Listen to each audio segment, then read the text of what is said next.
метавонанд ки бо тавассути автобусҳо ва касе ки суханҳои қабеҳ менависонад мо ҳаволаи ӯро ба худо меспорем. бояд саҳми худмона ҳамеша барои пешрафти и ватана миллат бигузорем. вале дар назари шумо ваҳ натоваи чиз. агар ягон милитсия пора талаб кунад, вақте ки да ӯ пора битибу барои заявления бинависед. доруҳои табиӣ аз ширкати шифофармо барои шумо. инчунин доруҳо барои зиёд кардани риш ва мӯи сар. инчунин доруҳо барои нест кардани простатит ва зиёд кардани қувваи мард. доруҳо барои нест кардани сангу намаки гурда. ба рақамҳои рӯи экран дар тамос бошед. инчунин нафарҳое ки мехоҳанд ҳиҷомаи бепул кунанд, шумо ҳам муроҷиат кунед. ассалому алайкум ба ҳама тамошобинони барномаҳои Сорбон Сафаров. умедвор ҳастам ки якояки шумо тансиҳат ва хонаобод ҳастед. тамошобинони азиз, видеоро то охирша тамошо кунед. ахбороти нав ва баъдан ба саволҳои шумо ҷавоб мегардонем. шурӯъ карда аз 1 майи соли 2023 хатсайрҳои нави автобус аз шаҳри Душанбе ба шаҳри Хуҷанд сафарҳои хечона ба роҳ монданд. чӣ хеле ки медонем, ширкатҳои Азиян Экспресс ин гуна мусофирбарира анҷом намедоданд, вале хушбахтона аз 1 май шурӯъ карданд.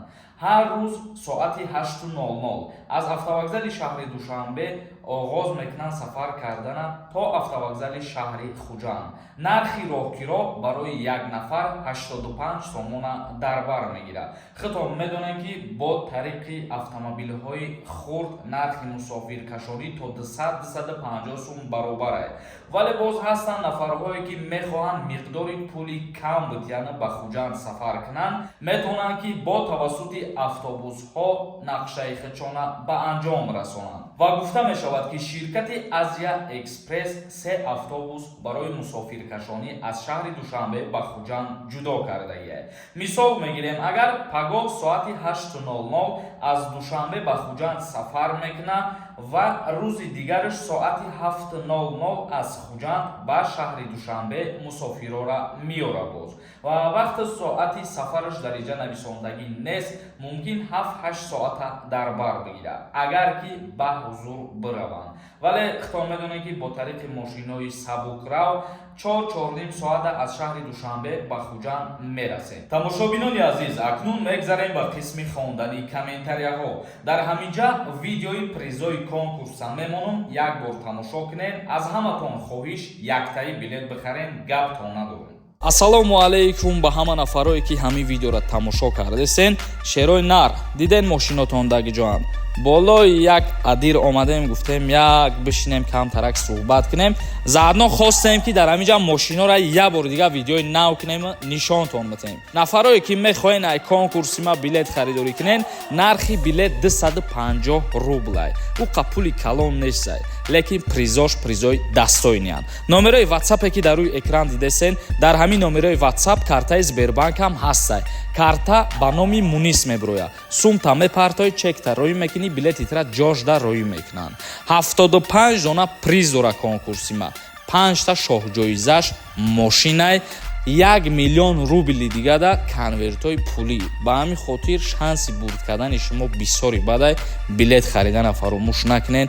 инам мошинотон 100% любой баландиву пастира мезананд, меброянд. як чизи дигара фаромӯш накунед. инаи 015 одаме соҳиб мешавад ки ай ҳамада билети бисёр дорад. оли бо медонем ку аксияҳои девона мекунем, аксияҳоро аждат кунен. хай билет харидан бигирен, дастгириро фаромӯш накунен. ҳаматонда муваффақият. як кас нависонда: ассалому алайкум брат, зинда бошед ҳама вақт. ба пеш ҳаракат кун, ки чӣ мега намега аҳамият нате, фақат ба пеш. аллоҳ нигаҳбонад.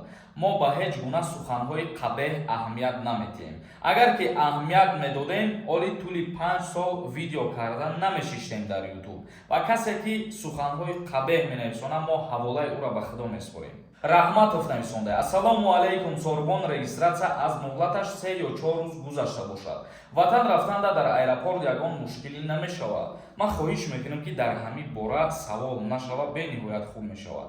чунки дар як видеом зиёда аз 10 та комментария дар ҳамин мавзӯъ аст ва ман ҳар рӯз ҷавоб медиҳам. намедонам бо чӣ ба ҳамин савола шумо пешниҳод кардан мегиред. дар ҳолате ки шумо ҳуҷҷат надоред, патент, регистратсия фарқ надорад. дар аэропорт ки қабидан ҷошда депортон мекунанд бародаро. 0308 нависондаи. Аввало ассалому алайкум ба ҳама мардуми Тоҷикистон. Акаи Сорбон аз шумо хоҳиш дорам. Ҷавоб диҳед ки вақте ки ман аз занам ҷудо шавам, фарзанд ма дида метавонам, фарзанди ман 7 моҳае.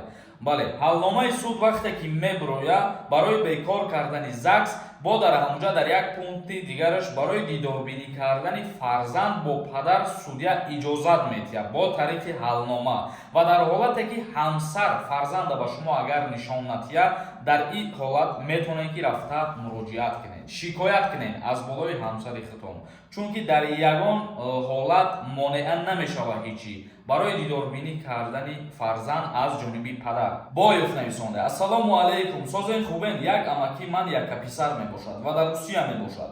Баъди 3-4 моҳ бармегардад. Чӣ хел метавонад ки вайни билет гирад? Чӣ хел гирифта метавонад? Аз куҷо? Военкомати ноҳия муроҷиат мекунанд, таздиқ мекунанд. Дар ҳақиқат як писар бошад, сардори оила ва қайдш мегиранд. Тамом. Зоирӣ нависонда: ассалому алайкум, акаи Сорбон, ҳама вақт қатитем иншааллоҳ. Худо розӣ боша, марам ҳама вақт дар хизмати шумоем. Гаптон надорам ки шумо любой сухани мара дар замин намемонед, мара дастгирӣ мекунед. Ман аз шумо миннатдорам беҳад. Достизода нависондай: акаи Сорбон, хоҳиш мекунам дар ҳамин бора як видео кун. Дина дар Самара як ҳамсоя мо паспорти сирх дошт, поиска барои ҷанг оварданаш. Бегаҳ ба мошиниш Тоҷикистон гирифт. Ҳолаш чӣ мешавад? Илтимос дар бораи паспорт гирифтан мардама огоҳ кун. Саростима нашаванд, илтимос, пастаяни видеоҳота тамошо мекунам. Ман дар ҳар як видео мегум, вале боз Худованд ҳар як инсона ақл додаи. Ақла истифода бурдан бениҳоят кори хуб мебошад. Ва ман доим ба шумо хотиррасон мекунам ки шумо ба ҳеҷ куҷо ба ҷанг сафар накунед. Барои гражданство шида ҷони худтона дар хатар намонед ва ба хизмат дар дигар ҷоҳо тайёр набошед. Аз ӯ да биёен ҳама каса дар ватани худмон хизмат кунем, ватани худмонро обод кунем, чунки ояндаи ин миллат аз мову шумо ҷавоно вобастагӣ дорад ва мо ҷавоно бояд ватандӯст бошем, бояд саҳми худмонро ҳамеша барои пешрафти ин ватани ин миллат бигузорем. Амиров нависонда: ассалому алайкум, акаи Сорбон, ман зан ҳастам, 2 кӯдак дорам, шаҳрмоширӣ дар Россия ҳастам. 3 моҳа регистратсия кардам, 3 моҳа адошид. Граница срокаш ба сроки 15 май срок дорад. Ман Тоҷикистон равам, баъди 1 моҳ гашта омада метавонам, мегӯянд то 3 моҳа дигар омада намешавад. ҳамира ҷавоб диҳем, пешакӣ раҳмат. Дар ҳолате ки ҳамчун гости вориди Россия шидагӣ бошӣ, бале, баъди 3 моҳ ҳақ дорем ки боз вориди Россия бошем. ҷомиев нависондай: акаҷон ҳамин гапите асос дорад барои регистратсияи телефонҳо. Пешакӣ Худованд нигаҳбонат боша, акаи Сорбон. Ман ягон гапа беасос пешниҳоди шумо намекунам, ин чиза фаромӯш накунед. Дар аэропорти шаҳри Душанбе оиди ҳамин мавзӯи телефонҳо плакати калон карда задагие аллакай. Суюнов нависонда: ассалому алайкум, акаи Сорбон, шунидам ки ба депортатсияҳо амнистия мешавад.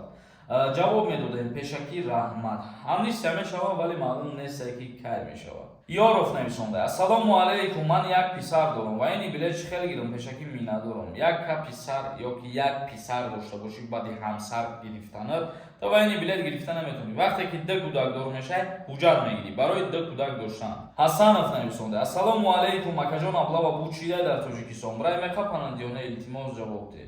Оиди нақшаи даъват ба хизмати ҳарбӣ ба анҷом расид ё ин ки не, мадина видео кардам, ҳамаша фаҳмондагиам, фоизош хати гуфтагӣ мамаша. Файзалӣ нависондай: количествои билет чандай? Дар конкурси ман ҳамагӣ 21 000 билетае, вале дар назари шумо ваҳ натоваи чиз, ба хотире ки билетҳои мо арзонай, тез тамом мешавад ва бо як плюси дигараш ҳамине ки мо бисёр аксия мекунем. Аллакай 50-60% билетҳоро мо фурӯхтагием дар 15 рӯз. Ортиқ нависонда: ассалому алайкум, акаҷон, никоҳи хештаворӣ мумкин ҳаста ё ки не? Мегуфти амира.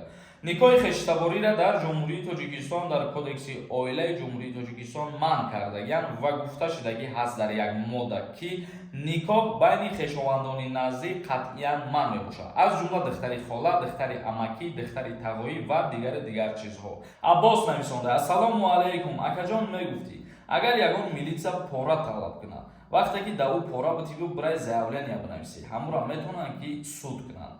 Як чиза фаромӯш накунед, қонунгузории ҷумҳурии Тоҷикистон дар кодекси ҷиноӣ 2 моддаи овардагӣ ҳастад, ҳам барои гирифтани пора ва ҳам барои додани пора. Ҳар душ ба ҷавобгарии ҷиноятӣ кашида мешаванд. Ин чиза фаромӯш накунед. Насимҷон нависонда: ассалому алайкум, ака ба шумо барори кор. Аллоҳи меҳрубон ҳамаи ғариборо нигаҳ дорад, насиби ҳамаи ғарибо шавад. Омин.